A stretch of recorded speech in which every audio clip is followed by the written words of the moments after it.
I feel like gratitude is a big buzzword now in terms of the sense, I mean, it's been around a long time, but this idea of like, we see a lot of, things on social media about like, be grateful, count your blessings, that kind of stuff. And it can feel like lip service, I think, to a lot of people.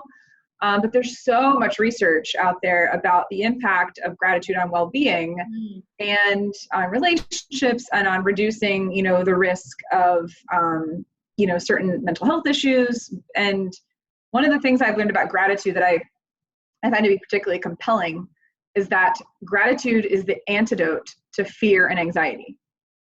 So we can't be in a state of truly feeling grateful for certain things and people and experiences in our life, and at the same exact moment feel fearful and anxious. So one of the things that I've done, I've had a gratitude journal, and I watched like Oprah when I was, little. And so I've had a gratitude journal since like high school.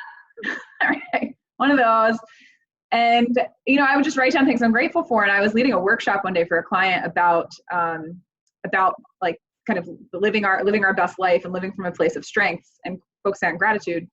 And I was kind of tossing and turning, and I had trouble falling asleep. And I was like, you just told these people that gratitude is the antidote to fear and anxiety. Why don't you like try the thing you told them about? And I did. And I got my journal out next to my bed, and I wrote down about like it took me to getting to about 7 or 8 things before I experienced that mindset shift that calmed me down enough to be able to go to bed. And I mean, that's one of the things just experientially when we're coming from a place of burnout, when we're coming from a place of disengagement, when we're coming from a place of ill health, there's a really, really high likelihood that we have completely disconnected from the things in our life that are good.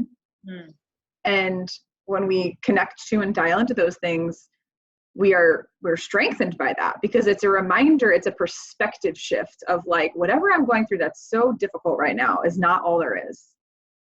And it makes you feel good. Like your brain doesn't necessarily know that you're doing something kind towards somebody else by appreciating them. Your body just experiences like, oh, I'm grateful, I'm appreciative. And then we get that kind of dual benefit of, seeing this other person receive something that fills them up, and then we get filled up by that. So this kind of altruism has these positive side effects.